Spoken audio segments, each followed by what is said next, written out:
नमस्कार, capital TV में आपका स्वागत है और मैं आपके साथ प्रिया बिस्ट। एक कहावत है कि एक म्यान में दो तलवारें नहीं रह सकती। ठीक यही हाल है इस वक्त विपक्षी पार्टियों का। कहने को तो वो एक साथ एक मंच पर हैं, लेकिन उन सबकी विचारधाराएं एक नहीं है। सब अपने अपने तरीके से काम करना चाहते हैं और इसका कई मौकों पर उदाहरण भी देखने को मिल चुका है।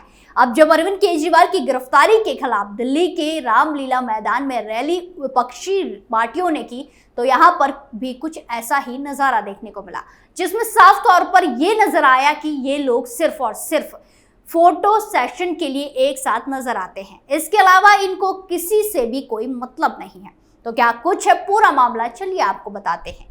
दिल्ली में इंडी गठबंधन की रैली हुई। इस रैली में पोडियम के पास अरविंद केजरीवाल का एक पोस्टर टंगा था, लेकिन ये पोस्टर कांग्रेस की आंखों में चुभ गया।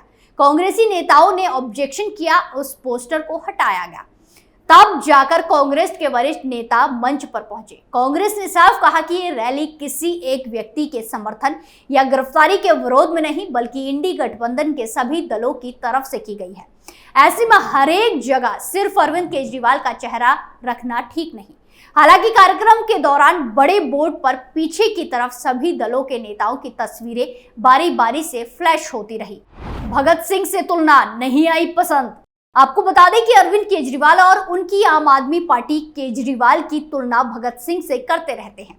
अभी 2 दिन पहले ही अरविंद केजरीवाल को भगत सिंह का शिष्य बताते हुए एक ऑनलाइन कैंपेन चलाया गया था। आज तक की रिपोर्ट के मुताबिक मंच के पोडियम पर अरविंद केजरीवाल की जो तस्वीर लगी थी, उसमें अरविंद केजरीवाल सलाखों के पीछे दिख रहे थे।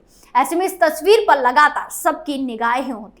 यही वजह है कि कांग्रेस ने पहले ये तय कर लिया कि जब अरविंद केजरीवाल की तस्वीर हटा दी गई है, इसके बाद ही कांग्रेस के वरिष्ठ नेता मंच पर कदम रखेंगे। वहीं दूसरे दलों के नेताओं ने कांग्रेस जैसा कोई कदम नहीं उठाया।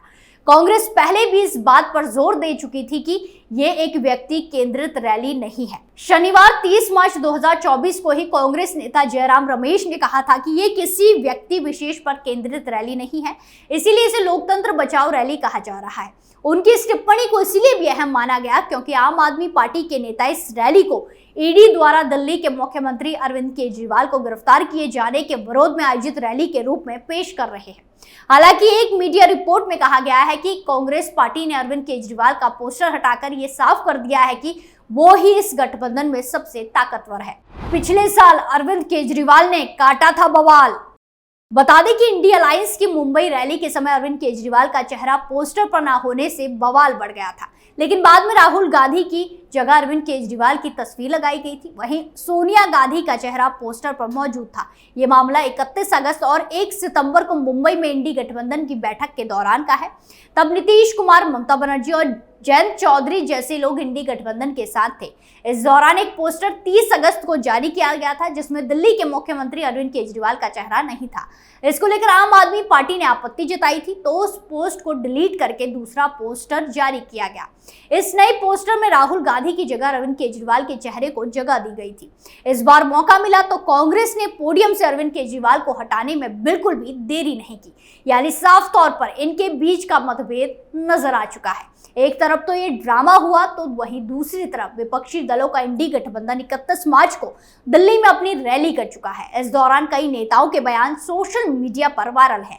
इन्हीं वायरल क्लिप में 2 क्लिप सबसे ज्यादा शेयर हो रही है। एक है मल्लिकार्जुन खड़गे की और दूसरी है सुनीता केजरीवाल की। सुनीता केजरीवाल इस रैली में अरविंद केजरीवाल की जगह शामिल हुई। उन्होंने भाषण में केजरीवाल के वादे और इरादे बताते हुए कहा कि जिस बहादुर और साहस के लिए वो लड़ रहे हैं, उसे देख मुझे कई बार लगता है कि आज़ादी की लड़ाई में वो स्वतंत्रता सेनानी थे, जो देश के लिए लड़ते लड़ते शहीद हो गए। इस जन्म में भी शायद केजरीवाल जी को भारत माँ के संघर्ष के लिए भेजा है। सुनिए क्या कह रही हैं सुनीता केजरीवाल। करोड़ों लोगों के दिल में बसते हैं केजरीवाल। जिस बहादुरी और साहस से वो देश के लिए लड़ रहे हैं, कई बार मुझे लगता है कि आज़ादी की लड़ाई में वो एक फ्रीडम फाइटर थे, जो देश के लिए लड़ते लड़ते शहीद हो गए। इस जन्म में भी केजरीवाल जी को शायद भारत माँ के संघर्ष के लिए भेजा है। सुनीता केजरीवाल की तरफ से कही गई इस लाइन को सुनने के बाद यूजर्स कह रहे हैं कि ऐसी स्क्रिप्ट तो बॉलीवुड वाले भी नहीं लिख सकते। पहले मुगलों से लड़ाई की होगी केजरीवाल ने और फिर आजादी के समय अवतार ले लिया, फिर शहीद हुए तो अब आखिर में दारू घोटाला करने लगे। इसी तरह मल्लिकार्जुन खड़गे ने भी अपने भाषण को वजनदार बनाने के लिए गांधी परिवार का बखान शुरू किया, लेकिन बातों बातों में वो यही भूल गए कि उन्हें कहना क्या है।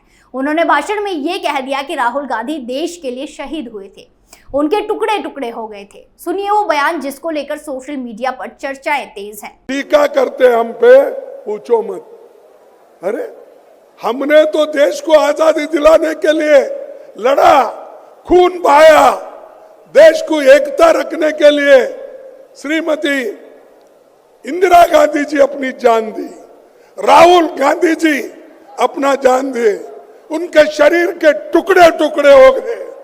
और वैसा ही श्रीमती इंदिरा गांधी जी देश को एकता रखने के लिए 32 गोलियां अपने छाती पे लगा ली। कौन लीडर ऐसा बताओ? यही बीजेपी। जाहिर है कि वो यहाँ राजीव गांधी की बात कर रहे थे, लेकिन उनके मुंह से राहुल गांधी का नाम निकला और उन्होंने इस गलती को सुधारा भी नहीं। अब उनकी यही वीडियो सोशल मीडिया पर जमकर वायरल हो रही है। खड़गे कहते हैं कि हमने तो देश को आजादी दिलाने के लिए लड़ाई लड़ी, खून बहाया, देश में एकता रखने के लिए इंदिरा गांधी ने अपनी जान ली, राहुल गांधी ने अपनी जान दी, उनके शरीर के टुकड़े टुकड़े हो गए। उसी तरह इंदिरा गांधी देश को एक रखने के लिए 32 गोलियां खाई।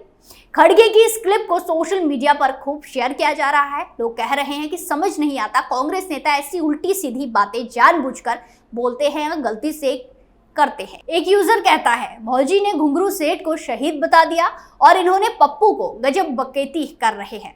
दरअसल लोकसभा चुनाव की तारीख घोषित होने के साथ साथ ही चुनावी सरगर्मी तेज हो गई है। पक्ष और विपक्ष दोनों ओर से जुबानी हमले किए जा रहे हैं। ऐसे में कई बड़े दिग्गज नेता भी बड़बोलेपन के कारण कुछ ऐसा कह देते हैं जो खुद उनकी पार्टी के लिए ही मुसीबत बन जाता है। आने वाले दिनों में नेताओं के ऐसे उल जुलूल बयान भी सुनने को मिल सकते हैं जो चुनाव के दौरान गर्मी को और ज्यादा बढ़ा सकते हैं। अभी तक लोकसभा चुनाव में ये विवादित बयान सुर्खियां बटोर चुके हैं।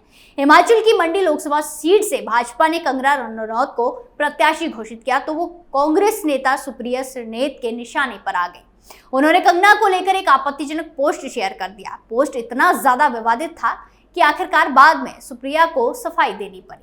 मामला राष्ट्रीय महिला आयोग तक पहुंच गया। सुप्रिया ने इंस्टाग्राम अकाउंट से अभिनेत्री कंगना की तस्वीर के साथ एक आपत्तिजनक पोस्ट की। इसमें लिखा कि क्या भाव चल रहा है मंडी में कोई बताएगा। विवाद बढ़ने पर सुप्रिया ने पोस्ट को हटा दिया और सफाई दी कि उन्होंने ऐसा नहीं किया। बीते दिनों इंडी गठबंधन में शामिल राजद नेता लालू यादव ने पटना में आयोजित हुई एक रैली में यह कहकर विवाद खड़ा कर दिया कि प्रधानमंत्री नरेंद्र मोदी के पास अपना परिवार नहीं है तो हम कुछ नहीं कर सकते। पीएम मोदी को बताना चाहिए कि उनका परिवार क्यों नहीं है। लालू ने ये तो यहाँ तक कह दिया कि नरेंद्र मोदी की कोई संतान क्यों नहीं है, ये उन्हें बताना चाहिए। लालू यादव के इस बयान को भाजपा ने तत्काल लपक लिया और तेलंगाना में एक रैली के दौरान पीएम मोदी ने जवाब दिया कि मैं जब इनके परिवारवाद पर सवाल उठाता हूं तो इन लोगों ने अब बोलना शुरू कर दिया है कि मोदी का कोई परिवार नहीं है। मैं उन्हें जवाब देना चाहता हूं कि 140 करोड़ देशवासी ही मेरा परिवार है। इसके बाद भाजपा ने सोशल मीडिया पर मोदी का परिवार की मुहिम शुरू कर दी। राहुल गांधी ने भारत जोड़ो न्याय यात्रा के समापन के अवसर पर मुंबई के शिवाजी पार्क में एक रैली में शक्ति शब्द पर दिए एक बयान पर विवाद हो गया। रैली में राहुल गांधी ने कहा कि हिंदू धर्म में शक्ति शब्द होता है, हम शक्ति से लड़ रहे हैं, एक शक्ति से लड़ रहे हैं। अब सवाल उठता है कि वो शक्ति क्या है। जैसे किसी ने यहाँ कहा कि राजा की आत्मा ईवीएम में है। सही है, राजा की आत्मा ईवीएम में है। इस बयान पर विवाद बढ़ गया। प्रधानमंत्री नरेंद्र मोदी ने राहुल गांधी के शक्ति वाले बयान पर निशाना साधते हुए कहा कि मेरे लिए हर माँ बेटी शक्ति का स्वरूप है। आखिरकार राहुल गांधी को अपने बयान पर सफाई देनी पड़ी। इतना ही नहीं, और भी बहुत ऐसे बयान हैं जिनकी वजह से विपक्ष अपनी फजीहत करा चुका है। आपका क्या मानना है कमेंट करके जरूर बताएं। स्पेशल स्टोरी में फिलहाल के लिए इतना ही। बाकी तमाम खबरों के लिए देखते रहिए कैपिटल टीवी। नमस्कार।